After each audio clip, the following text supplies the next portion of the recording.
شہود امام زمانہ بلند ترین صلوات اللہم صلی علی محمد وآل محمد اس کی شکریت کے لیے بلند ترین صلوات اللہم صلی علی محمد وآل محمد گناہ کبیرہ و صغیرہ سے مغفرت کے لیے اور دعاؤں کی قبولیت کے لیے بلند ترین صلوات اللہم صلی علی محمد وآل محمد تشریف آوریے جناب سیدہ اور وقت کے امام کی بلند ترین صلوات اللہم صلی علی محمد وآل محمد برکت فاتحہ بنظر شدائے کر بلند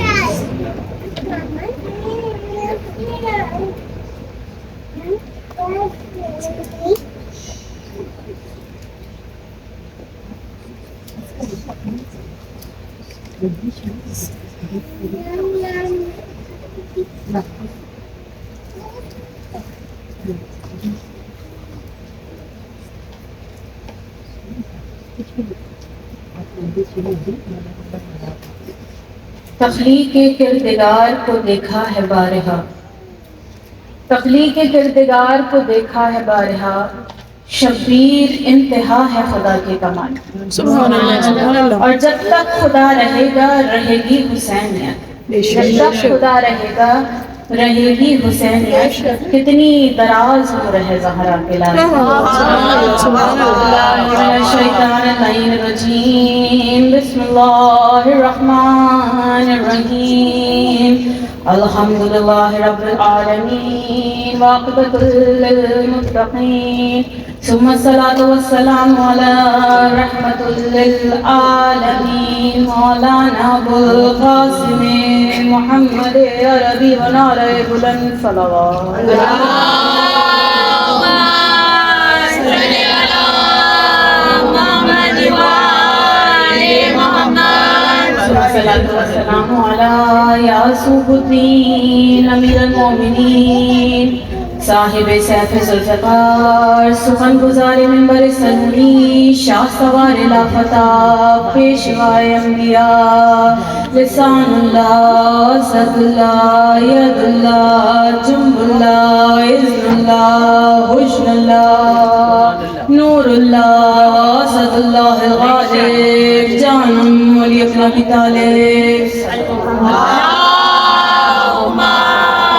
صلی علی محمد وآل محمد الصلاة والسلام علی یا سیدۃ النساء العالمین بنت نبی رحمت للعالمین خاتون جنت شہزادی کونین عالمہ عارفہ عالیہ رازیہ مرضیہ بدر عذرا صدیقہ طاہرہ تفسیر سورہ کوثر تفسیر سورہ قدر صدیقہ طاہرہ عالمہ عارفہ سیدہ فاطمہ صلوات اللہم صلی علی محمد وآل محمد ثم الصلاة والسلام على جميع الأنبياء والمرسلين ثم الصلاة والسلام على يا قناديل الطاهرين حجة الله إلى الحق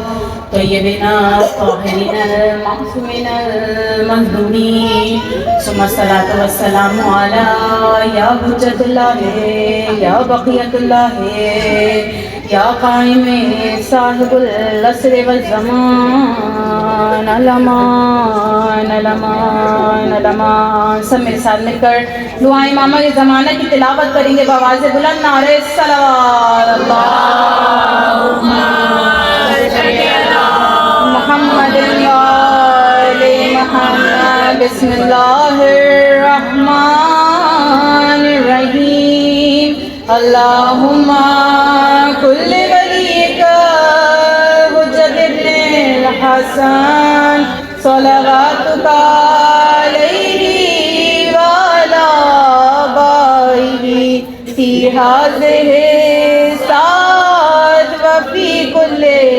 ساعۃ ولیا وحافظا وقائدا وناصرا ودلیلا وعینا حتی تسکنہ ارضک طوعا وتمتعہ فیہا طویلا برحمتک یا ارحم الراحمین بحق محمد وآلہ الطاہرین اللہم صل علی محمد وآل محمد. السلام علیکم ورحمۃ اللہ وبرکاتہ. تمام تر تعریف رب ذوالجلال کے لیے کہ جس نے قرآن میں فرمایا بسم اللہ الرحمن الرحیم رب اشرح لی صدری ویسر لی امری واحلل عقدۃ من لسانی یفقہوا قولی. اور پروردگار عالم جو اس نے کبھی میں خدا کا ایک اسم ہے جس سے مجلس کی ابتدا کروں گی. خدا کہہ رہا ہے یا مجیب الدعوات، اے دعاؤں کے قبول کرنے والے. پھر کیا کہہ رہا ہے؟ کہہ رہا ہے یا خیر الناصرین، اے بہترین مدد کرنے والے. خدا کا اسم دعاؤں کو قبول کرنے والے اور بہترین مدد کرنے والے. اب یہ میں نے تو آپ کو اس کی میننگ بتا دی، لیکن اس کی جسٹیفیکیشن، اس کی کلیریفیکیشن آپ کو ایک واقعے کے ساتھ پیش کرتی چلوں گی. کتاب کشکول کا واقعہ ہے. ایک عورت تھی اور اس کا شوہر اس کو چھوڑ کے چلا گیا تھا. اس کی ایک چھوٹی سی بچی بھی تھی اور گھر کا حال کچھ ایسا تھا کہ گھر میں فاقے ہوتے رہتے تھے. وہ اپنے ایک بوڑھے باپ کے ساتھ رہا کرتی تھی.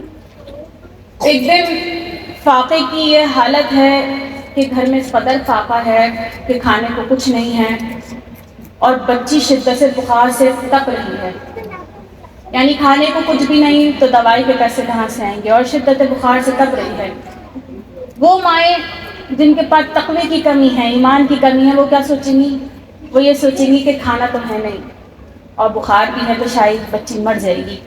لیکن وہ عورت با تقوی عورت تھی. اس کو یہ یقین تھا کہ خدا اس کو شفا دے دے گا. شدت بخار سے تپ رہی، اس کے برابر میں، اس کے بستر کے برابر میں نماز بچھائی، نماز حاجت پڑھے جا رہی ہے، دعائیں کی جا رہی ہے، پٹی بدلے جا رہی ہے اس کی ٹھنڈے پانی سے، اور خدا سے دعا کی جا رہی، تسبیح پڑھی جا رہی، پروردگار میری بچی کو شفا دے دے، تو مسبب الاسباب ہے، تو شفا دے دے. اب جن کو یقین ہوتا ہے نا خدا پہ، پروردگار پتہ نہیں کہاں سے وسیلہ بنا دیتا ہے. آپ کو پتہ بھی نہیں ہوتا کہ کون وسیلہ بن کر آتا ہے. اگر خدا پہ تقوی ایمان ہے تو، اور جو دنیا والوں سے نہیں مانگتا نا، خدا اس کے لیے خود راستے بناتا ہے. خدا کو سخت ناپسند ہے دنیا والوں سے نہ مانگو، مجھ سے مانگو. اتنی دیر میں دروازے پہ کسی نے دستک دی. باپ نے کہا یہ آدھی رات ہو رہی ہے، اس وقت کون آ گیا؟ فوراً جا کے دروازے پہ کھڑے ہوئے، سامنے دیکھا تو ڈاکٹر.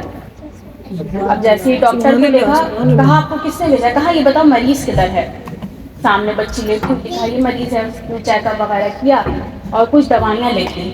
کہا کہ یہ بچی کو دوائیاں دے دو، اس کو اس سے شفا مل جائے گی. مطلب دوائیاں دے دو، اس کو اثر ہو جائے گا، انشاءاللہ بخار ختم ہو جائے گا.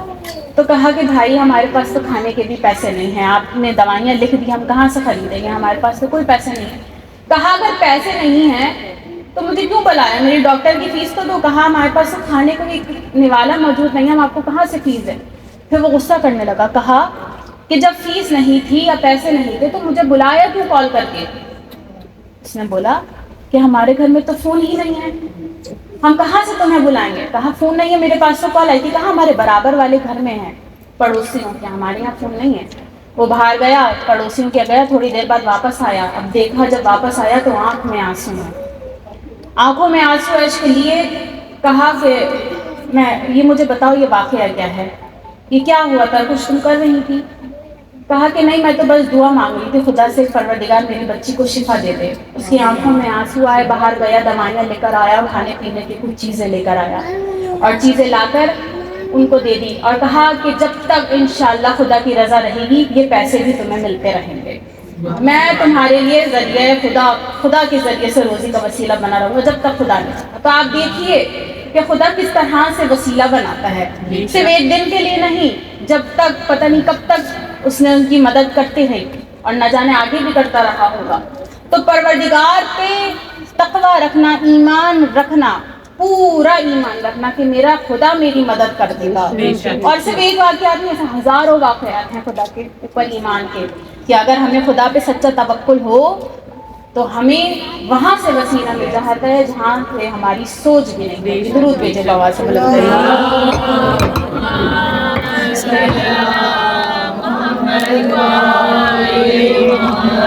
اس کے در پہ سکون ملتا ہے، اس کی عبادت سے نور ملتا ہے.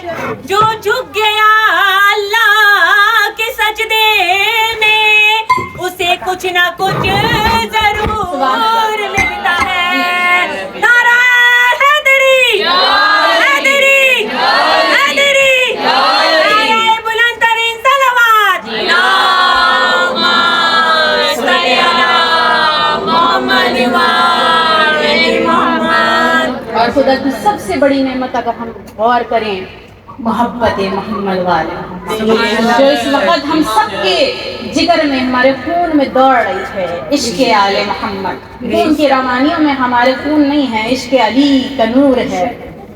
اور تسلیم کی دنیا میں گناہگار بھی ہم ہیں، تسلیم کی دنیا میں گناہگار بھی ہم ہیں، اور اس واسطے جنت کے طلبگار بھی ہم ہیں، کیونکہ مولا کے غمخوار میں عزادار بھی ہم ہیں. اے ظلم تیرے واسطے ہم دولت بیدار، اے ظلم تیرے واسطے ہم دولت بیدار، اے جبر تیری راہ میں دیوار بھی ہم ہیں. محسن ہم ہی الجھے ہیں صدا ان کے عدو سے، محسن ہم ہی الجھے ہیں صدا ان کے عدو سے، زہرا کی شفاعت کے طلبگار.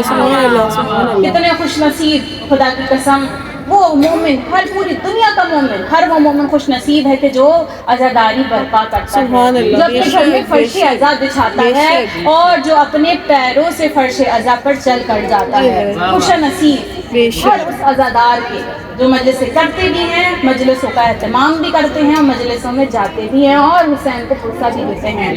اور اس وقت سب سے زیادہ خوش نصیب ان سماعتوں میں آپ اور میں ہیں کہ اس در پہ آ کے بیٹھے ہوئے ہیں، کہ جس میں، کیونکہ میں اکثر مجلس میں یہ جملہ پڑھتی ہوں کیونکہ آپ سب لوگ اس وقت نئے ہیں میرے سامنے، کبھی آپ لوگوں کے سامنے نہیں پڑھا. مولا کیا کہہ رہے ہیں کہ ہر وہ جگہ جہاں فرش عزا بچ جاتا ہے وہ میرا حرم ہے، سبحان اللہ، وہی میرا حرم ہے. تو آپ ذرا تصور کیجئے کتنے لوگ ٹکریں مار رہے ہیں، روزے رکھ رہے ہیں، عبادتیں کر رہے ہیں، ہمیں جنت مل جائے، اور جب ہمارا دل چاہتا ہے کہ جنت میں بیٹھ جائیں ہم فرش عزا، ہمارا دل چاہتا ہے کہ ہم جنت میں بیٹھے ہم فرش عزا بچھا لیتے ہیں. بھائی تمہارا دل چاہ رہا ہے کہ تم جنت میں بیٹھنا چاہتے ہو، جاؤ مجلس میں چلے جاؤ. بھائی یہ میں نہیں کہہ رہی کہ جنت میں چلے جاؤ، یہ خدا کہہ رہا ہے کہ میں نے یا تو اس کو عرش معلیٰ بنایا ہے، کربلا کو معلیٰ بنایا ہے.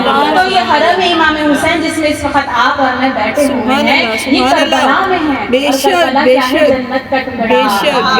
میں تھوڑی کہہ رہی، تو خدا کہہ رہا ہے یہ جنت کا ٹکڑا ہے. بے شک بے شک. تو مولا کبھی رسومات میں نہیں آیا کرتے. مولا نے یہ نہیں کہا کہ گھر میں مہندی کرو، مانچھا کرو یا چوتھی رکھو میں آؤں گا، نہیں. یہی سبب ہے، یہی بتانا چاہ رہی ہوں کہ یہ مجلس رسمی نہیں ہے، اسے کبھی بھی رسماً انجام نہ دیں. یہ واجبات میں سے ہیں، اور یہ مجلس شریعت ہیں. بے شک بے کیوں؟ شک. اس لیے شریعت ہیں کہ کبھی بھی آئمہ معصومین رسومات میں آنے کا وعدہ نہیں کرتے. یہ صاحب شریعت ہیں، جہاں جہاں شریعت کا اہتمام ہوتا ہے سبحان اللہ سبحان اللہ. کیا کیا جہاں جہاں شریعت کا اہتمام ہوتا.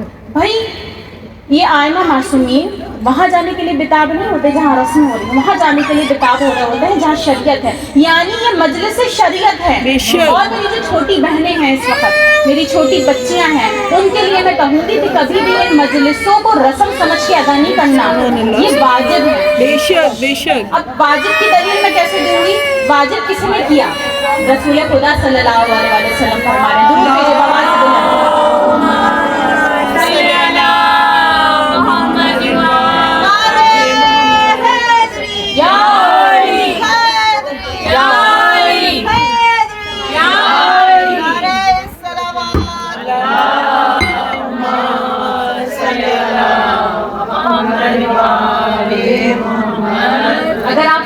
رسمیں ہیں میری بچیاں، تو یہ مت سمجھے گا کبھی کہ ہمارے اینسسٹرز کرتے ہوئے آ رہے ہیں، نسل در نسل عزاداری چل رہی ہے تو رسومات کی طرح ہی ہم اس مجلسوں کو نبھا لیں. نہیں، واجب سمجھ کے ادا کیے گا. خدا کی عبادت جس طرح واجب ہے نا اس طرح حسین کی عزاداری بھی واجب ہے. یہ میرے جملے نہیں ہے, رسول خدا فرما رہے ہیں کہ جو حسین پر رویا اور جس نے رلایا اور جس نے حسین کے غم کو سن کے رونے والی شکل بنائی تو جنت اس پہ واجب ہے. اب میری ایک بات بتائیے, کیا رسومات پہ جنت ملا کرتی ہے؟ نہیں. تو جو واجب کام خدا نے کہے ہیں کہ یہ کرنا ہے, جب اس پہ عمل کیا جائے تو اس پر جنت ملتی ہے. یعنی یہ مجلس عزا واجب ہے کہ تم عزاداری کرو گے, حسین پر رو گے, آنسو نکلیں گے یا رلاؤ گے تو تم پہ جنت واجب ہو جائے گی. بھائی میں تھوڑی کہہ رہی ہوں, یہ وہ کہہ رہا ہے جو صدیق اکبر ہے, جو رحمت للعالمین ہے, جس نے کبھی کچھ بولا ہی نہیں سوائے وہی کے. یہ وہ بول رہا ہے اس پہ جنت واجب ہے. یعنی واجبات پہ عمل کرو گے تو جنت ملے گی. یہ مجلسوں کو واجبات کی طرح ادا کیا کرو, ایسے سمجھا کرو کہ واجبات ہیں. بھائی یہ دیکھیں خدا بیوی مجھے شاید عطا کر رہی ہیں کہ جب ہم لوگ نماز میں ہوتے ہیں جگہ جگہ اس پہ ہمارا دھیان جا رہا ہوتا ہے. بہت ہوتا ہے ہمارے ساتھ, سے میرے ساتھ سبھی کے ساتھ ہوتا ہوگا. چولہے پہ کچھ رہ گیا, بچی نہ گر جائے, فلاں بہت ساری چیزیں نماز میں ہمارے خیالات آ رہے ہوتے ہیں. واحد حسین کی مجلس ہے, ادھر بیٹھ جائے کبھی خیال نہیں آ رہا, ہم گھل جاتے ہیں کہ کوئی اور خیال ہی نہیں آ رہا ہوتا. جب حسین پہ روتے ہیں خدا نہ خاص, یہ وہ جگہ ہے دیکھیں سب سے بڑی دلیل اب آگے کیا کہ ادھر شیطان نہیں آ سکتا, بھڑکانے ہی نہیں آتا, آ ہی نہیں پاتا. یہی سب سے بڑی دلیل ہے کہ آپ کا دماغ نہیں ڈائیورٹ ہوتا کہ یہاں شیطان نہیں آتا ہے. بھڑکانے والا ہی موجود نہیں تو دماغ کہاں سے ڈائیورٹ ہوگا. خود صادق عالم محمد امام جعفر صادق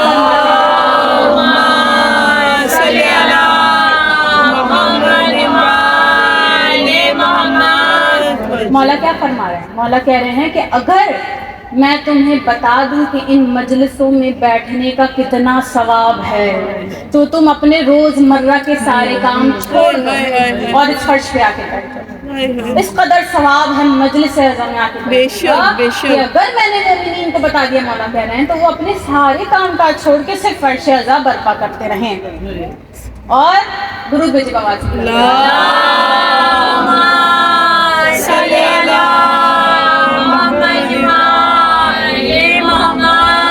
اور پروردگار اور مولا خود جناب سیدہ کس طرح سے وسیلہ بناتی ہیں. آپ دیکھیے کہ جو حسین کے کام کرتا ہے نا, بیوی اس کے کام ایسے کر رہی ہوتی ہے کہ پتہ بھی نہیں چلتا.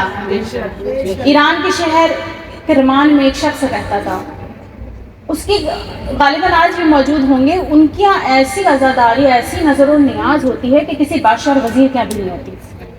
کسی بادشاہ وزیر کے بھی ایسی نیازیں نہیں پکتی. تو کسی مولانا نے سوچا کہ میں ان سے جا کے ایک دفعہ انٹرویو لوں گا, پوچھوں گا کہ اتنا سب کہاں سے کرتے ہیں, کہاں سے عطا ہوا ہے, ان کے پاس پیسے کہاں سے آتے ہیں.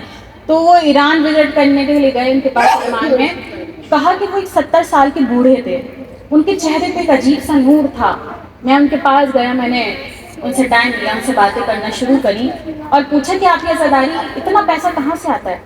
وہ کہنے لگے میں تو اپنی جیب سے ایک پائے خرچ نہیں کرتا. سوچے بادشاہوں سے بھی زیادہ مولا کی نیاز کرے. کہہ رہے میں اپنی جیب سے آج تک ایک پائے نہیں لگائی, مجھے نہیں پتا کون دے کر جاتا ہے اور کیسے ہے اہتمام ہو جاتا ہے. اور میں ٹینشن بھی نہیں لیتا کہ جب ان کا کام ہے تو ہو جائے گا, جب ان کا کام ہے تو ہو جائے گا. مجھے ٹینشن ہی نہیں ہوتی, مجھے پتہ بھی نہیں چلتا کب کون کس طرح سے کچھ دے کے چلا گیا, نیاز ہو گئی. اور بہترین نیاز کا اہتمام. کہا نہیں, میں نے آپ کے بارے میں بہت چیزیں سنی ہیں, کچھ تو کوئی تو ریزن ہوگی جو خدا مولا کا آپ پہ اتنا کرم ہے. کہا کہ ہاں 20 سال پہلے, 20 سال نہیں 50 سال پہلے جب میں 20 سال کا تھا, میں اس وقت جیسے لکڑہار ہوتے ہیں نا, میں لکڑیوں کا کام کرتا تھا اور بے انتہا عشق کرتا تھا حسین سے. میں مولا کے تعزیے بناتا تھا, میں علم سجاتا تھا, میں تابوت بناتا تھا لکڑیوں کے. اور مسجد میں جب بھی مطلب ماہ محرم میں جب سب سے پہلے میں تعزیے بنا کے تابوت بنا کے میں لے کر جاتا تھا. اور جب میں 20 سال کا تھا تو اس وقت میں کام ہی کر رہا تھا دکان پہ کہ میرے کڈنیز میں پین ہونا شروع ہو گیا. میں نے اگنور کر دیا, میں کام کرتا رہا. 1 ہفتہ گزرا, اس قدر تکلیف ہوئی کہ بے ہوش ہو گیا.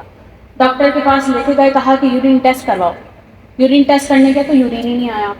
پھر ڈاکٹر نے اس کو کہا کہ اب تم گھر جاؤ اور جا کر لیٹ جاؤ, اب تمہیں اٹھنا نہیں ہے بستر سے, سارے کام کاج چھوڑ دو اور صرف سیدھے لیٹے رہنا ہے. کہا وہ دن تھا 4 سال تک میں بستر پر لیٹا رہا. 4 سال تک میں صرف بستر مرگ پہ پڑا رہا. اب سوچیں کوئی چلتا پھرتا شخص جو جوان ہے، کام کاج کر رہا ہے، بستر پہ پڑ جائے اور ہل ہی نہیں سکتا ہو، صرف سیدھا سیدھا لیٹا رہنا ہے، اس کی یہ حالت ہو گئی کہ کر کے طبیعت مزید بگڑتی گئی اور حتیٰ کہ آنکھوں کی روشنی بھی چلی گئی، وہ آنکھوں سے بھی اندھا ہو گیا۔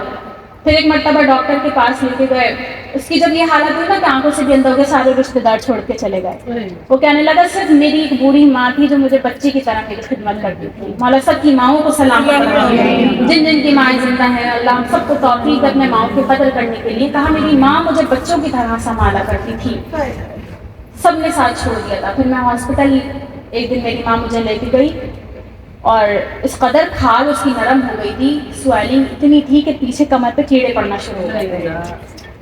اب کمر پہ کیڑے بھی پڑنا شروع ہو گئے ہیں، روز جا رہا ہے۔ تو اس کی ماں نے پوچھا اس کو میں کیا کھلاؤں؟ کہا کہ کچھ بھی نہیں کھلانا نہ پلانا، صرف چمچ کو گیلا کرنا اور زبان پہ رکھنا، پانی بھی نہیں پی سکتا۔ 4 سال تک مسلسل شدت پیاس سے بےتاب ہوتا حسین کو یاد کرتا رہتا تھا۔ جب پیاس کی شدت محسوس ہوتی، ہائے حسین ہائے حسین، اب پیاس کی شدت محسوس ہوتی، مولا کو یاد کرتا، مولا آپ مجھے شفا دے دیجیے، لوگ کیا کہیں گے کہ میں آپ پہ تعزیے بناتا تھا اور آپ نے مجھے شفا نہیں دی۔ پھر ایک دن کیا ہوا، اس کی اماں پھر اس کو ڈاکٹر کے یہاں لے کے گئی۔ اب ڈاکٹر کے یہاں لے کے گئی تو ڈاکٹر نے کہا کہ اب یہ کچھ دن کا مہمان رہ گیا ہے، آپ اس کو واپس لے جائیے۔ کہا کہ میں کانوں سے تو سن سکتا تھا نا، کہا میں نے جیسے یہ جملہ سنا میں رونے لگ گیا۔ کہا مولا کو مدد کرنے کو آ جائیے، لوگ کیا کہیں گے کہ مولا کا چاہنے والا ایسے ہی مر گیا، کہ مولا نے شفا بھی نہیں دی۔ اب یہ کہہ کر مولا، اس کی ماں اس کو گھر لے آئی، نیچے سرداب میں لٹایا، گھر کی صفائی کرنا شروع کری، کہا اور صفائی کرنے کے بعد کہا ایام اعضا شروع ہو گئے ہیں، ماہ محرم شروع ہو گئے ہیں بیٹا، اب میں مجالس میں جا رہی ہوں، میں نے جب مجھے موقع ملا میں تمہارے پاس آؤں گی، لیکن ابھی مجھے مجلسوں میں جانا ہے، میں تمہیں حسین کے حوالے کرتی ہوں۔ اور یہ کہہ کر ماں مجلس میں چلی گئی۔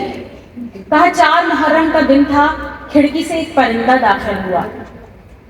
اب وہ کہنے لگا کہ میں اندھا تھا، جیسے ہی وہ کبوتر کھڑکی سے داخل ہوا میری آنکھوں میں نور آ گیا، میں دیکھنے لگ گیا اور دیکھا کہ وہ ایک عجیب طرح کا کبوتر ہے کہ 3 پر ہیں اس کے، میں نے آج تک ایسا کبوتر نہیں دیکھا، لال سبز کلر کا اور سفید کلر کا اس کے پر ہیں، اور آج تک میں نے ایسا پرندہ نہیں دیکھا۔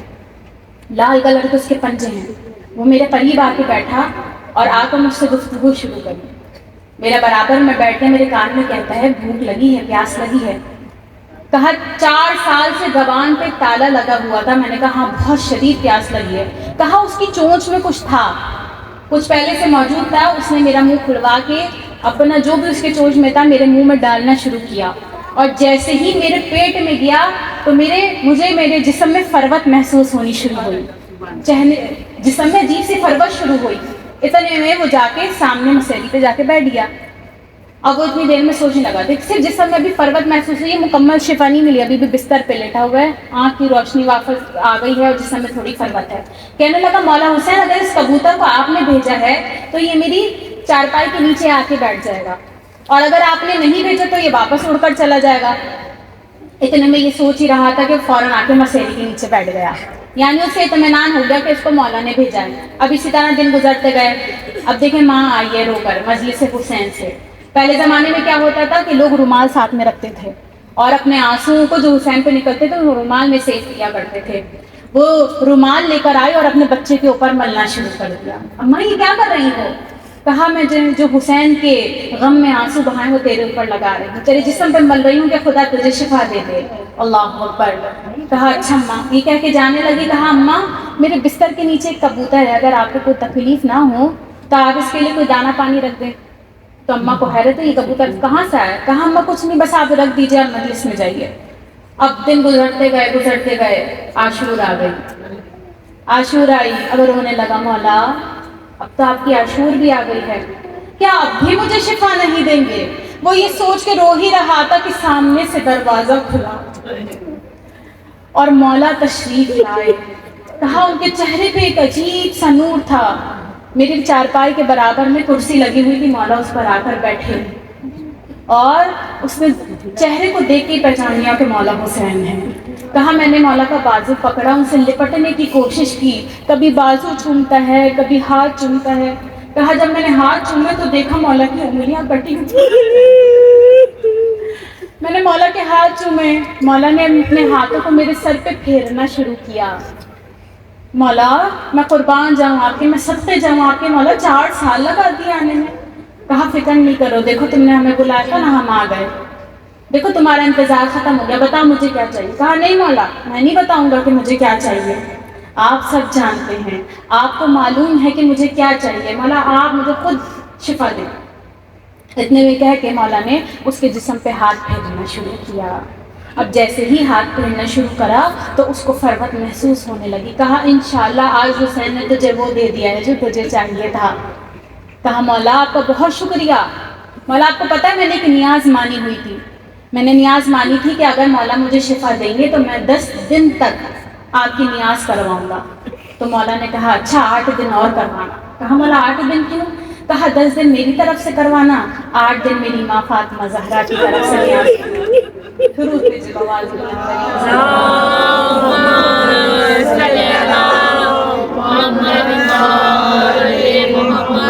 نام حسین کا جس نے بھی دل سے پکارا ہوگا، عروج پر اس کے مقدر کا ستارہ ہوگا۔ واسطہ دے کر حسین کا ذرا مانگے کوئی، اتنا مل جائے گا کہ نسلوں تک کا گزار ہوگا۔ نعرہ حیدری، حیدری، حیدری، نعرہ بلندترین صلوات، محمد وآل محمد۔ مولا سلامت رکھنے ہمارے حیدر لگانے والوں کو، علی علی چڑھنے والوں کو۔ تو اتنے میں مولا چلے گئے اور وہ کبوتر اڑ کر چاروں طرف پھرنے لگا اور وہ کہتا تھا مجھے نہیں معلوم وہ کیا کہہ رہا تھا اپنی زبان میں، لیکن اس کی آواز میں عجیب سا قد تھا۔ اب جیسے ہی ماں نے وہ شور سنا جو کبوتر سے اٹھ رہا تھا، فوراً دروازے کے باہر آئی، لیکن اتنی ہیبت تھی کہ دروازے کے اندر تشریف نہیں لا پا رہی تھی۔ کہا بیٹا یہ ماشاء اللہ یہ کیسی آوازیں؟ کہا اماں اندر آ جائیے، حسین نے مجھے شفا دے دی ہے۔ اب جیسے ہی اندر آئیں دوڑ رہی، کبھی ادھر دوڑ رہی ہیں کبھی ادھر دوڑ رہی ہیں، کہاں ہے میرے مولا، کہاں ہے میرے مولا، کبھی کرسی کو چوم رہی ہیں، کبھی بچے کو ہاتھوں کو چوم رہی ہیں کہ میرے مولا نے ادھر چھوا تھا، میرے مولا ادھر بیٹھے تھے۔ اللہ اکبر۔ جب کوئی روزہ ہوتا ہے عجیب سی کیفیت تاری ہوتی ہے نا، وہ چیختے روتی روتی چیختی چیختی صحن میں چلی گئی، اس قدر بلند آوازوں سے رونا شروع کیا کہ لوگوں کو لگا کہ شاید اس کا بچہ مر گیا ہے۔ سب بھاگتے دوڑتے ہوئے آئے، لیکن دیکھا کہ حسین نے تو اس کو شفا دے دی ہے۔ تو کبھی دیکھیں آج کی مجلس جو ہے مولا علی اکبر کے نام سے منسوب ہے، اور یہ میرا پرسنل ایکسپیرینس بھی ہے، یہ سبھی کا ایمان ہے بے شک، کہ شب جمعہ میں مولا علی اکبر کا واسطہ دے کے حسین سے کبھی کچھ مانگو تو کبھی رد نہیں ہوتا۔ میرے مولا، اور شب جمعے کی بھی ضرورت نہیں ہے جب وہ اکبر کی مجلس میں آئے ہوئے ہوں اور حسین سے کچھ مانگے، ایسا ہو ہی نہیں سکتا کہ حسین عطا نہ کریں۔ مولا علی اکبر کہتے ہیں نا کوئی حاجت آپ کی ہو، کوئی حاجت ایسی ہو جو کب سے پوری نہ ہو رہی ہو، تو دیکھیں کچھ حاجتیں ایسی ہوتی ہیں کہ مولا بہتر جانتے ہیں ہمارے حق میں اچھی بھی ہیں یا نہیں۔ اب میں مثال دوں ہمارے بچوں کی، اگر ہمارا بچہ ہم سے آگ مانگے تو ماں باپ بہتر جانتے ہیں کہ یہ آگ اس کے لیے اچھی نہیں ہے تو اس کو نہیں دیتے۔ تو اسی طرح مولا بھی مصلحتوں کو جانتے ہیں کہ اس کے لیے کیا اچھا ہے اور کیا برا ہے، لیکن کبھی دعا مانگنا نہیں چھوڑنی چاہیے۔ اگر دعا آپ کے حق میں اچھی ہوگی تو وہ قبول ہو جائے گی، اور اگر دعا آپ کے حق میں بہتر نہیں ہوگی تو یقین جانیے، میرا اتنا پختہ ایمان ہے اس چیز پہ، یا تو کوئی مصیبت آپ کے پاس آ رہی ہوگی وہ ٹل جائے گی، یا تو اس کا اجر آپ کا آخرت میں ضرور ملے گا۔ خدا کو بے انتہا پسند ہے یہ عمل دعا مانگنا کبھی نہ چھوڑیے گا۔ کبھی یہ سوچ کر نہ چھوڑ دیے گا کہ نہیں قبول ہو رہی تو چھوڑ دوں، نہیں، دعا مانگنے کا اتنا صلہ ہے، کبھی بھی دعا مانگنا چھوڑنی نہیں چاہیے۔ تو مولا بہترین جانتے ہیں، مصلحت جانتے ہیں کہ آیا دعا قبول ہونے والی ہے یا نہیں۔ لیکن اگر پھر بھی تمہیں شدت سے کچھ چاہیے ہو تو پہلے علی اکبر سے دستخط کروا لیں۔ میرے مولا، جب مولا علی اکبر دستخط کر دیں گے اور تم مولا علی اکبر کی سفارش لے کے جاؤ گے، یہاں تو نہیں پتہ لیکن پاکستان میں ایسا ہوتا ہے اکثر سفارشیں لوگ لے کر جاتے ہیں تو ان کی سفارش کی وجہ سے وہ بات آپ کی پوری کر دیتے ہیں۔ تو جب علی اکبر کی سفارش لے کر جاؤ گے حسین کے در پہ تو کبھی حسین نہیں ٹالیں گے۔ یہ میرے نہیں، علامہ محمد شیخ جعفر چشتی رحمۃ اللہ علیہ کے جملے ہیں۔ وہ کیا فرما رہے ہیں؟ مولا کہہ رہے ہیں کہ اکبر کو حسین کا واسطہ دے کے دعا مانگا کرو، کیونکہ حسین کبھی بھی اکبر کی بات نہیں ٹالتے۔ مدینے میں ایک مرتبہ، یہ سب کو واقعہ پتہ ہوگا کہ مولا علی اکبر کا انگور کھانے کا دل چاہا، بن موسم کے انگور کھانے کا دل چاہا، کہا بابا انگور چاہیے، موسم نہیں تھا لیکن فوراً جنت سے منگوائے اور فوراً علی اکبر کی خدمت میں پیش کرے، یہ لو میرے بیٹے۔ کبھی کوئی بات مولا علی اکبر کی مولا حسین نہیں ٹالتے تھے، جو مانگتے تھے علی اکبر مولا فوراً نواز دیا کرتے تھے۔ یہی وجہ ہے حضرت تعالیٰ جب واپس مولا علی اکبر پانی مانگنے آئے نا، تو یہ وجہ نہیں تھی کہ ان کو پانی چاہیے تھا، مولا سے جو پانی مانگے وہ جانتے ہیں اس وقت مولا پانی نہیں دے سکتے، لیکن کیوں مانگ رہے ہیں؟ اس لیے مانگ رہے ہیں تاکہ روایتوں میں لکھا جائے کہ ہم اگر جو جنگ لڑ رہے ہیں، وہ لوگ کہہ دیتے کہ ان لوگوں نے تو ایسی جنگ کری، یہ تو بھوکے اور پیاسے ہی نہیں تھے۔ اس لیے مولا علی اکبر نے آ کے یہ روایت میں لکھوایا، بابا مجھے پیاس لگی ہے، پانی مل جائے گا، تاکہ یہ روایتوں میں دیکھا جائے کہ بھوکا اور پیاسا شہید کیا گیا۔ ابھی مسائل کی منزلوں پہ تو میں نہیں ہوں حضرت محترم، لیکن میں اتنا بتاتی چلوں، تو کبھی بھی کوئی وسیلہ ہو تو علی اکبر کا مانگ کر آپ نے دعا کرنی ہے۔ درود بھیجے بواز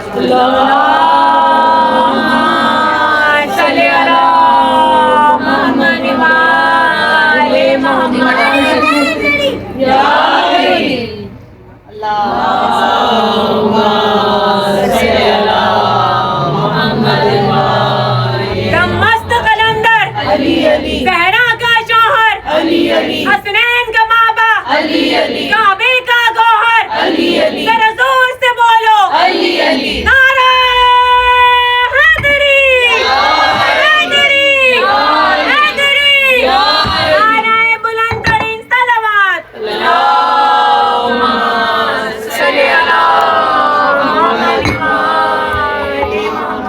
تو مولا حسین مصلحتوں کے جاننے والے ہیں، اس لیے مولا علی اکبر کا جلدی بیان نہیں کیا، کیونکہ جانتے ہیں علی اکبر نے ابھی پیغمبروں کے کام کرنے ہیں۔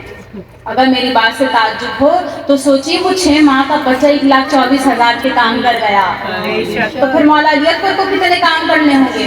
بھائی حضرت آدم کے لیے نعمت تھی جنت، جب جنت سے نکلے تو رونے لگ گئے، اور بچے کے لیے نعمت کیا ہوتی ہے؟ ماں کی آغوش ہوتی ہے اور یا تو جھولا ہوتا ہے، لیکن جب علی اصغر اپنی ماں کی آغوش کو چھوڑ کے گئے تو وہ روئے نہیں، مسکراتے ہوئے نکلے۔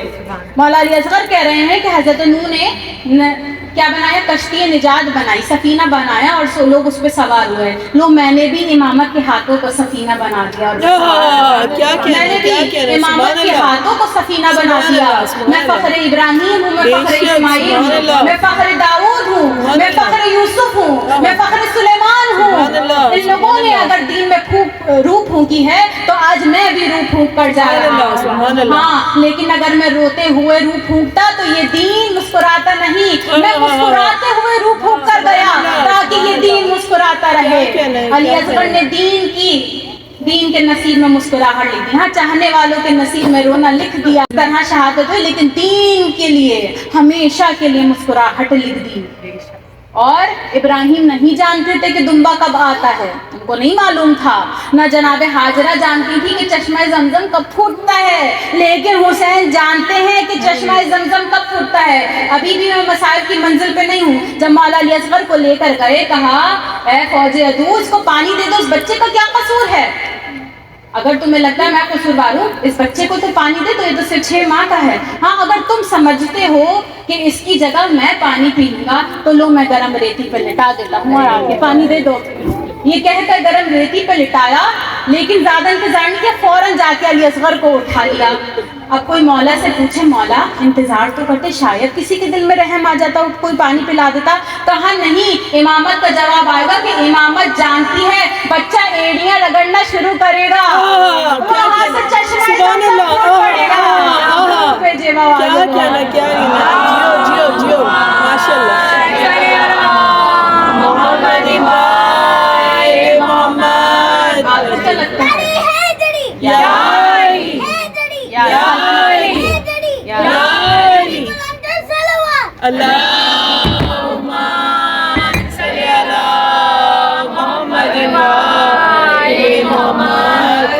بھائی کیسے ممکن ہے کہ اگر دریا کو اشارہ کرتے تو وہ خود اڑ کر آ جاتا؟ ہاں بے شک بے شک. یہ ایڑیاں رگڑتے تو چشمہ زمزم پھوٹ جاتا. ان کے پاس پانی کی کمی نہیں تھی، قسم خدا کی. یہ اشارہ کرتے بارش برس پڑتی، لیکن مصلحت تھی خدا کی. ان مصائبوں سے گزرنا تھا، اپنا صبر دنیا کو دکھانا تھا، دین کو بچانا تھا، اس لیے ان مصائبوں سے گزرنا پڑا. سوچئے کیا بہترین جملہ تھا نا کہ مولا علی اصغر ایڑیاں رگڑتے تو چشمہ وہیں سے پھوٹ پڑا. فوراً مولا نے بڑھ کے اٹھا لیا. اب تو سوچے مولا علی اصغر 1,24,000 کا کام کر رہے ہیں تو مولا علی اکبر کا سن تو 18 سال ہے. انہوں نے کیا کیا کام کیے ہوں گے. اور علی اکبر کون ہے؟ شبیہ مصطفیٰ، خلقاً و خلقاً، ہر طرح سے، ہر لحاظ سے. صرف شبیہ میں نہیں کہ شبیہ رسول ہے، نہیں. کہتے ہیں کہ جو لقمہ اٹھانے کا انداز تھا وہ بھی نبی کی طرح تھا، جو چلنے پھرنے کا انداز تھا وہ بھی نبی کی طرح تھا، جو فصاحت اور بلاغت تھی وہ بھی نبی کی طرح تھی. ہر لحاظ سے نبی کی شبیہ، ہر لحاظ سے. اب جو کام خدا کا نبی پر رہ گیا ہو تو وہ اب علی اکبر نے پورا کرنا ہے. اگر کوئی کام خدا کا رہ گیا، خدا کیا چاہتا تھا؟ خدا چاہتا تھا کہ نبی جنگ لڑتے ہوئے دیکھے جائیں. خدا چاہتا تھا کہ اپنے نبی کو جنگ لڑتے ہوئے دیکھے. تلوار بھی بھیجی تھی لیکن خدا کے ہی حکم سے چلانے نہ دی، کیونکہ کائنات کے لیے رحمت للعالمین تھے. یہ رحمت للعالمین ہونا وجہ تھی کہ نبی نے کبھی تلوار نہیں چلائی. لیکن دل میں خواہش ہے کہ نبی کو، اپنے محبوب کو لڑتے ہوئے دیکھے جائیں.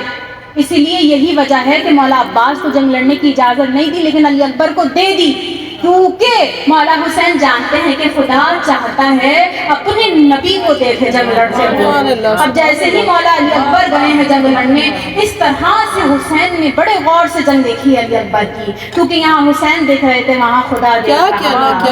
اور وہ اکبر کی جنگ نہیں تھی، وہ محمد کی جنگ تھی. وہ محمد کی جنگ تھی. جو ان کا ارادہ وہ ان کا ارادہ، جو ان کا ارادہ وہ ان کا ارادہ. سبحان اللہ. اور روز عاشور مورخ کو یہ لکھنا ہی پڑا، روز عاشور مورخ کو یہ لکھنا ہی پڑا. حسن یوسف کی یہاں جرت ثانی دیکھی. اور جس نے دیکھا تیرے لال کو ایک بار لیلا، اس نے 2 بار محمد کی جوانی دیکھی. درود بھیجے بآواز بلند.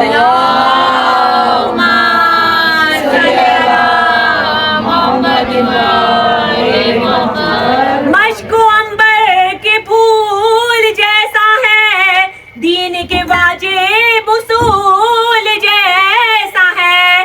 دیکھ کے کہتے تھے اکبر کو حسین، یہ تو بالکل رسول جیسا ہے. نعرہ حیدری، حیدری، حیدری، نعرہ بلندترین صلوات.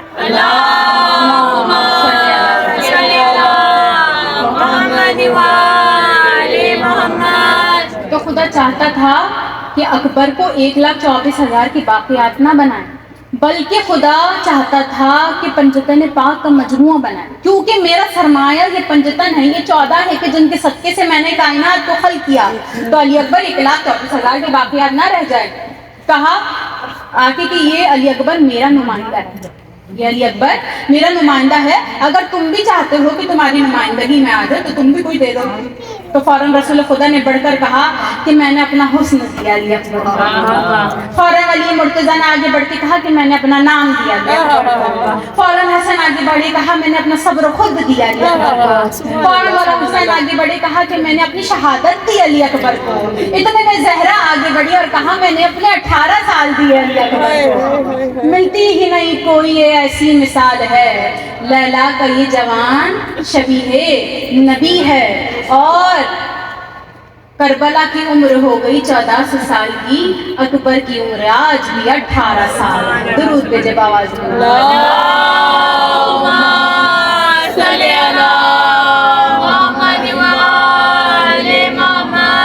9 سال کا سن ہے مولا علی اکبر کا.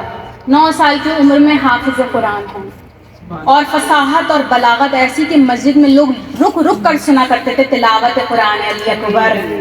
اور بچپن سے ہی ہر کسی کے دل میں مولا علی اکبر کی محبت پیدا ہونا شروع ہو گئی. خاندان میں سب سے زیادہ محبوب تھے علی اکبر.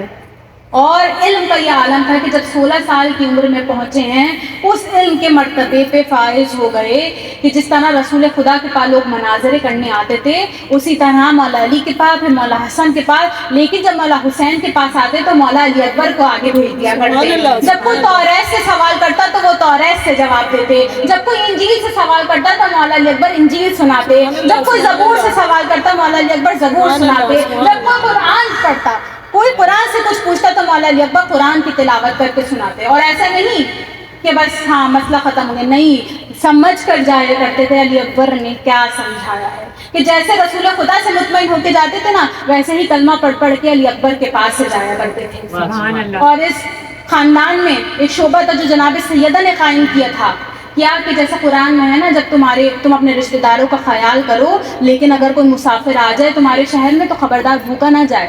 اسی لیے جناب سیدہ نے ایک جگہ بنوائی جہاں پہ دن رات تندور جلوانے کی وہ جگہ بنوائی. مولا بھی جناب سیدہ کے بعد مولا علی نے اس روایت قائم رکھا اور دن رات ادھر تندور جلتا رہتا تھا، روٹیاں پکتی رہتی تھی، گوشت بھونتا رہتا تھا، کوئی بھی ادھر سے بھوکا مسافر نہیں گزر سکتا تھا.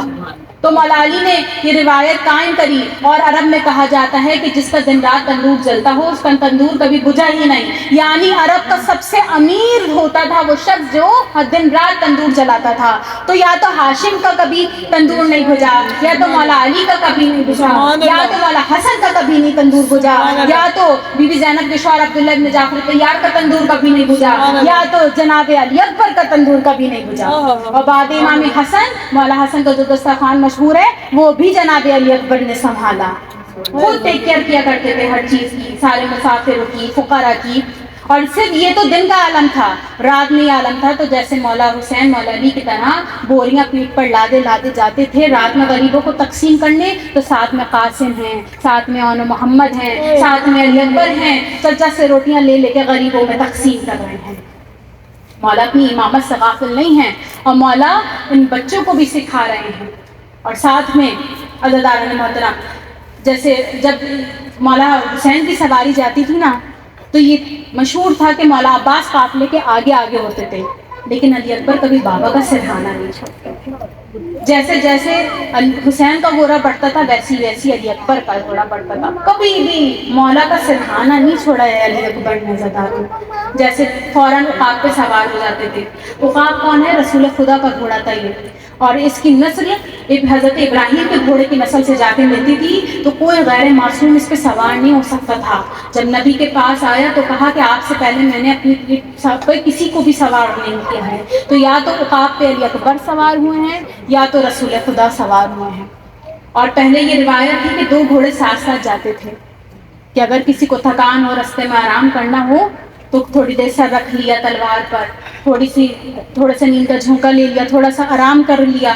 تو اسی طرح ایک منزل وہ آئی، منزل عقابہ بھی اسے کہتے ہیں، کہ جہاں مولا حسین کی آنکھ لگی اور فوراً چوک کر اٹھے اور کہا انا للہ و انا الیہ راجعون. مولا علی اکبر نے کہا بابا یہ جملے تو کہنے چاہیے لیکن اس وقت کیا ضرورت پیش آئی ہے جملہ کہنے کی؟ تو کہا کہ جیسے میری آنکھ لگی کہ میں نے دیکھا کہ کوئی ندا دے رہا ہے کہ یہ قافلہ آگے بڑھتا جا رہا ہے اور موت اس کے تعاقب میں ہے. تو مولا علی اکبر نے کہا کہ بابا کیا ہم حق پہ نہیں ہیں؟ مولا حسین نے کہا بے شک ہم حق پہ ہے. تو کہا کہ کوئی تو کیا ہوا بابا اگر موت ہمارے تعاقب میں ہے؟ موت ہم پہ آ پڑے یا ہم موت پہ جا گرے؟ موت ہم پہ آ پڑے یا موت ہم پہ جا پڑے ہمیں کوئی فکر نہیں. کڑی الجوان ہے علی اکبر، خود ایک مکمل اذان ہے علی اکبر، اور صدیاں سے 7 برس بیت گئے لیکن تو ابھی بھی جوان ہے علی اکبر. بس عزیزان محترم لاکھ علم کے دریا بہائے جائیں لیکن جب تک 2 آنسو نہیں نکلتے وہ آنے والے راضی نہیں ہوتے. میری ریکویسٹ ہے کہ اگر یہ لائٹ بھی بند کر دی جائے درود بھیجے بآواز بلند ترین.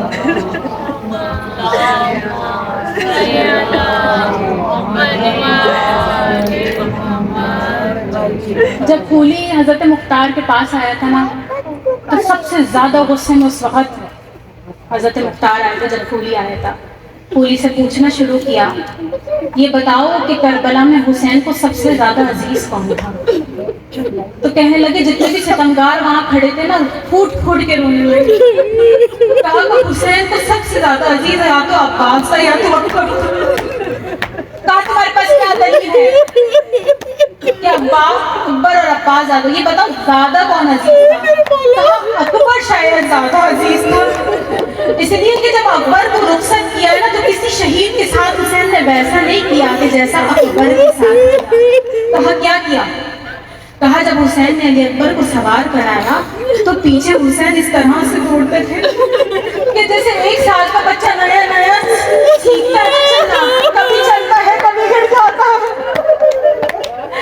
میں کہوں مولا حضرت محترم، کہا مولا سے کرتے تھے، کہتے تھے میرے لال ہے، میری چاند ہے، میرے نور نظر ہے، تم بھلے اپنا رخ فوج کی طرف رکھو لیکن مڑ مڑ کے بار بار مجھے دیکھتے رہو. علی اکبر میں اپنے نانا کی زیارت کرنا چاہتا ہوں. علی اکبر جنگ لڑنے گئے حضرات محترم. فضہ دروازے پہ کھڑی ہیں خیمے کے اور زینب کو جو ہے نا ہر حال سنا رہی ہیں. فضہ بتا رہی ہے دیکھیں ایسے ایسے چل رہے ہیں کہ بار بار گرتے جا رہے ہیں. فوراً دستے دعا بلند کی، کہا اے یعقوب سے یوسف کو ملانے والے، شہادت سے پہلے ایک بار اکبر کو حسین سے ملا دے. ایسی جنگ لڑی ہے، میں مینا میں گئے، میں سرا میں گئے، قلب لشکر پہ حملہ کیا، پورا میدان خالی ہو گیا. ایسی بہترین جنگ لڑی ہے اور واپس آئے. یہ وہی لمحہ تھا جو میں نے آپ کو بتایا کہ بابا کا ایک گھونٹ پانی تصور عزادارو جو بن موسم کے انگور کھلا دے. ارے بچہ پانی مانگ رہا ہے، باپ کے پاس ایک گھونٹ پانی کا موجود نہیں. اور مظلومیت حسین. کہا بیٹا فکر نہ کرو، بابا لے آ رہے ہیں ابھی کوثر لے کر. اب جیسے ہی گئے وہاں پہ حسین بن نمیر تھا. اس نے منصوبہ بنایا کہ یہ شیر جوان ہاشم ہے، یہ اس طرح مارا نہیں جائے گا. تم چاروں طرف سے گھیر کے میں پہلے جاؤں گا، اس کی تعریف کروں گا، پھر چھٹکے سے تم پیچھے سے حملہ کرنا، آگے سے میں نیزہ ماروں گا. مولا علی بن تمہارے میدان میں گئے. یہ حسین بن نمیر وہ تھا جو مولا علی کی فوجوں میں بھی ساتھ ہوتا تھا. مولا علی کی نے جنگیں دیکھی ہوئی تھی. مولا علی اکبر کے پاس آیا اور جھوٹی تعریفیں شروع کر دی. یہ رسم رواج تھا کہ مخالف پارٹی کی بھی تعریفیں کی جاتی تھی. اب جھوٹی جھوٹی سے تعریفیں شروع کری. علی اکبر تیری کیا فصاحت اور بلاغت ہے، تو نے تو حیدر کرار کو یاد دلا دیا. اب وہ جھانسے کو پھنسانے کی کوشش کر رہا ہے علی اکبر کو. جھوٹی جھوٹی تعریف کی. اچانک اس نے ایک جھوٹا منہ بنایا دھوکہ دینے کے لیے. خیمے کی طرف نگاہ کری اور کہا ارے یہ کیا ہو گیا، یہ کہ زینب اور ام کلثوم ہے. ارے ہاشم جوان سے خون. اور نظر فوراً جیسی علی اکبر نے پیچھے دیکھا، سامنے حسین بن نمیر نے نامی کرنا بولنے کا کلیجہ علی اکبر. اور پیچھے سے ایک نئی گھوڑے پہ سوار ہوا، ایسا گرز مارا علی اکبر کا ساتھ دو نیم تقسیم ہو گیا.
نیزہ نہیں مارا تھا. نیزہ جب مار دیا تو یہ شیورٹی کے لیے کہ علی اکبر مر جائے نیزے کو گھونپ رہا تھا. کبھی اٹھاتا کبھی واپس روکتا کبھی نیزے کو گھماتا. ہائے ہائے جائے علی اکبر نیزے میں جھٹکا دیا نیزہ ٹوٹ گیا. اپنی آوازوں کو بلند کیجیے. امام جعفر صادق کہتے ہیں کہ اس طرح رویا کرو جیسے ایک جوان کے لاشے پہ مار رویا کرتی ہو. آپ نے سنا تھا مولا حسین گھٹنیوں کے بل چل کے علی اکبر کے لاشوں پہ آئے. اس وجہ سے نہیں آئے تھے کہ علی اکبر مارا گیا بلکہ کربلا کے میدان میں اتنے گھوڑے تھے کہ حسین گھٹنیوں کے بل علی اکبر کو ڈھونڈ رہے تھے. اکبر آواز دو تاکہ میں تم تک پہنچ سکوں. علامہ مجلسی کہتے ہیں کہ حسین کی شہادت الگ ہے حسین کی جان نکلنے کا مرحلہ الگ ہے. مجھے کیا کہنا چاہتے ہو؟ علی اکبر کے جنازے میں پہنچے دیکھا بچہ کبھی پیر آگے کرتا ہے کبھی پیچھے کرتا ہے. اس طرح سے تڑپ رہا تھا حسین کی جان وہیں نکل گئی. شہادت تو تب ہوئی تھی جب سر کٹا تھا. جان کب نکلی تھی جب علی اکبر کی لاشیں میں پہنچے. علی اکبر کو تڑپتا ہوا دیکھا جسم کٹ چکا تھا لیکن علی اکبر کو کلیجے کا درد بڑا ستا رہا تھا. کہا علی اکبر ایسی کیا چیز ہے جو تمہیں تنگ کر رہی ہے؟ کہا بابا یہ بڑچی کا فرزانہ میں لوٹ لیا. یہ کہہ کے کہ صبر حسین کو آزمائے گا. آج بابا نے ایک ہاتھ پیشانی میں رکھا ایک ہاتھ سے نیزہ پکڑا گھٹنے پہ بیٹھے. اب جیسے ہی علی اکبر کا کلیجے اب جیسے ہی نیزے پہ ہاتھ رکھا نیزہ نکالنا چاہا علی اکبر کو موت کی ہجری آنا شروع ہوئی. مگر علی اکبر کو ہجری آ رہی تھی عمر حسین کے ماتھے پر موت کا پسینہ آ رہا تھا. اب جیسے ہی دیکھا کہ کلیجہ پھنسا ہوا ہے علی اکبر تڑپ رہا ہے فوراً اپنا سر گرا لیا. مولا بے ہوش ہو گئے. علی اکبر کا نیزہ نکالنا اتنا آسان نہیں تھا زبانی محترم. جیسے ہی نکالنا چاہا فوراً گر گئے. فوجوں کی آواز آئی جنگ کو ختم کر دو حسین مارے گئے. اب جیسے ہی سنا کہ خیموں پہ حملہ کرو مولا فوراً اٹھے. کہا اے مولا اے بابا علی آئیے اس کربلا کے خیبر کو فتح کروائیے. ارے تجھے معلوم ہو جائے گا درد حسین. ایک بار اکیلے جوان کیا لاشاں اٹھا کر دے. اعلیٰ رحمت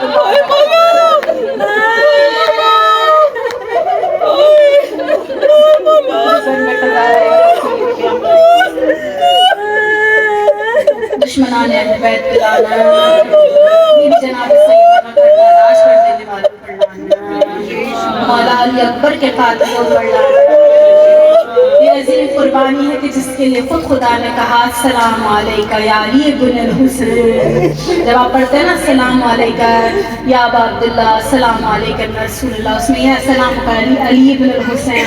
علی اکبر کی وہ قربانی ہے جو سب سے عظیم قربانی ہے حسین کہ جب جا رہے تھے تو خدا کی طرف دیکھ کے کہا پروردگار تو گواہ رہنا اس قوم کے سامنے ان کو بھیج رہا ہوں جو سب سے عظیم قربانی ہے جو شبیہ مصطفیٰ ہے ہر لحاظ سے شبیہ مصطفیٰ ہے. عزیزان محترم دعا کیجئے پروردگار سب کی مشکلات و پریشانی کو ختم فرما دے. تمام تر مومنین عزاداران حسین ابن علی سب کی حاجتوں کو قبول فرمائے. ہر بے اولاد کو اولاد مریدہ کی نعمت سے نواز دے. قرضدار مقروض کے قرضوں کی ادائیگی کے اسباب معین ہو.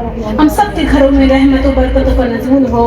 اے پاک پروردگار عالم ہماری عزاداری میں اسی طرح اضافہ ہوتا رہے. ہماری معرفت میں اضافہ فرما. پاک پروردگار عالم جیسے ہمیں وقت منتظر پر کردار اعمال اور افعال ہونا چاہیے یہ ہمارے کردار کو ویسے ہی بنا دے. دعاؤں کے قبول تیرے بولتے نہیں صلوات.